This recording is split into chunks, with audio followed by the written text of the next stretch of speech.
Assalamualaikum warahmatullahi wabarakatuh. Semangat pagi anak-anak hebat. Bagaimana kabarnya kali ini? Mudah-mudahan semuanya dalam keadaan sehat ya. Amin. Baik anak-anak, sebelum kita mulai materi lanjutan pada kali ini, marilah kita berdoa sesuai agama dan kepercayaan masing-masing. Berdoa dimulai. Berdoa selesai. Sebelumnya anak-anak kita sudah membahas penyesuaian diri tumbuhan terhadap lingkungannya, sehingga dari penyesuaian diri tersebut tumbuhan tersebut memiliki ciri khusus. Kemarin kita sudah membahas sebelumnya tumbuhan kaktus, teratai, eceng gondok, bakau, dan pinus ya. Kali ini kita akan lanjut ke pembahasan tumbuhan yang ke-6. Yang ke-6 itu anak-anak adalah tumbuhan kantong semar ya. Jadi tumbuhannya ini sekitar sebesar telapak tangan orang dewasa. Jadi ini kantongnya ya, kantongnya. Kemudian ini tutup bagian atasnya ya. Tumbuhan kantong semar ini merupakan tumbuhan pemakan serangga, atau bahasa latinnya atau bahasa ilmiahnya itu insectivore. Itu istilah bagi tumbuhan pemakan serangga, insectivore ya. Ujung daun berbentuk seperti kantong. Ini anak-anak ya. Ini kantong yang berisi cairan untuk mencerna serangga. Nah, ini kalau dilihat dari atas berisi cairan ya untuk mencerna serangga. Jadi ketika serangga ini berada di sekitar kantong semar ini ya, nanti dia akan tertutup. Setelah tertutup, nanti serangga ini akan berada di dalam kantong semar ini, kemudian lama-lama akan mati dan jatuh ke bagian bawah sini ya. Nah, di bawah sini ada cairan ini yang berfungsi untuk mencerna serangga, sehingga nanti bisa dijadikan sebagai makanan oleh tumbuhan kantong semar ini, seperti itu. Selanjutnya anak-anak, yang tumbuhan ketujuh yang kita bahas yaitu tumbuhan Venus ya. Nah, ini bentuknya serem ya. Jadi tumbuhan Venus ini juga merupakan tumbuhan pemakan serangga yang biasa bahasa ilmiahnya atau istilahnya itu insectivore. Itu tumbuhan pemakan serangga. Ciri khususnya memiliki daun seperti tangkup ya, seperti ini, tangkup. Fungsinya untuk memerangkap serangga. Nah, ini kita lihat ya. Ketika serangga terjebak di daun ini, maka daun ini akan tertutup. Tetapi ketika sudah dicerna oleh tumbuhan ini, nanti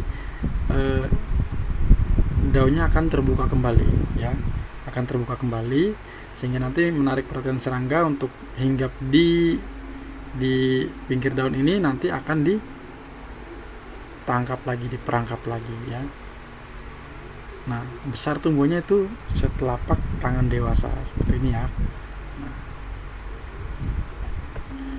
selanjutnya yang kita bahas yaitu tumbuhan bunga bangkai ya. Memiliki ciri khusus, yaitu mengeluarkan bau busuk ya, yang dapat memikat serangga untuk membantu proses penyerbukan. Jadi fungsinya bau busuk yang keluar dari tumbuhan ini yaitu untuk memikat serangga, sehingga proses penyerbukan tumbuhan ini terbantu. Jadi kalau anak-anak ingin melihat tumbuhan bunga bangkai ini, anak-anak bisa pergi ke kebun raya Bogor ya. Nah, itu ada di Istana Bogor, itu ada kebun raya Bogor. Di sana itu luas sekali. anak-anak bisa melihat tumbuhan kaktus ya, tumbuhan bunga bangkai, dan tumbuhan-tumbuhan yang lainnya. Banyak sekali anak-anak di sana ya. Teratai juga ada ya, daunnya besar-besar gitu.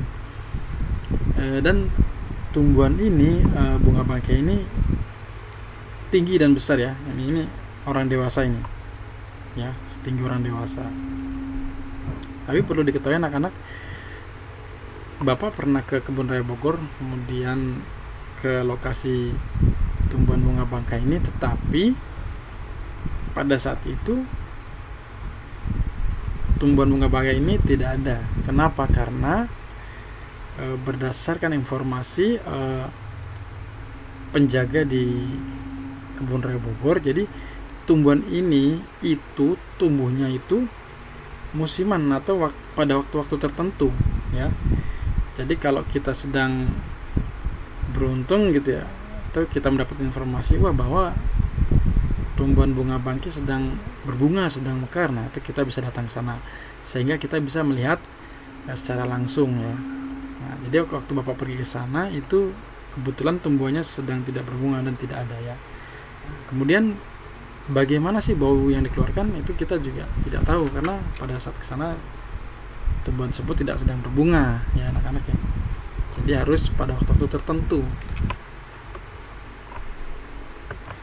Dan waktu Bapak pergi ke Kebun Raya Bogor ini, emang tumbuhan ini tuh letaknya agak di atas ya. Jadi ini kita lihat orang-orang di bagian bawah. Nah, kemudian nih naik ke atas bukit ya. Nah, ini ada orang di bagian atas. Jadi kalau kalian ke sini sebisa mungkin dengan orang dewasa sehingga ada yang menjaga kalian di tempat tersebut. Tetapi dari daerah sini nanti juga ada tangganya untuk naik ke lokasi bunga bangkai ini. Selanjutnya yaitu pohon jati ya. Pohon jati ini pohonnya besar, tinggi ya. Dia memiliki ciri khusus yaitu menggugurkan daunnya saat musim kemarau. Fungsinya untuk mengurangi penguapan yang berlebihan. Karena pada saat musim kemarau itu panas ya, panas sekali ya. Jarang turun hujan ya. Ini ada contohnya. Pada saat kemarau ini pohon jati menggugurkan daunnya ya. Tapi pada saat musim penghujan dia tumbuh lebat daunnya. Jadi memang seperti itu ciri khususnya. Adapun daun jati sendiri itu sangat besar. Ini bisa dilihat, ini telapak tangan orang dewasa. Ini daunnya ya, besar. Biasanya kalau di kampung Bapak di Jogja itu biasanya untuk bungkus tempe ya. Untuk bungkus bubur kalau pagi-pagi ada itu yang dijual pakai daun jati, itu enak sekali ya. Atau untuk bungkus makanan jajanan di pasar, mie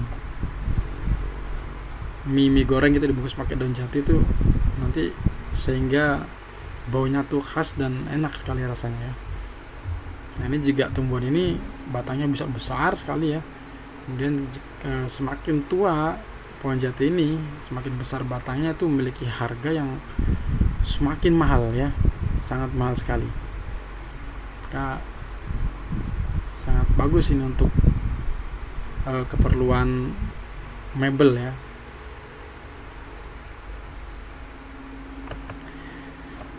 Baik anak-anak, sekian pembahasan dari Bapak di video ini. Ini part kedua. Mudah-mudahan dapat bermanfaat dan berkah.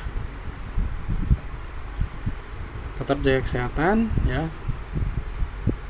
Selalu patuhi protokol dan peraturan pemerintah. Sekian dari Bapak, anak-anak. Assalamualaikum warahmatullahi wabarakatuh.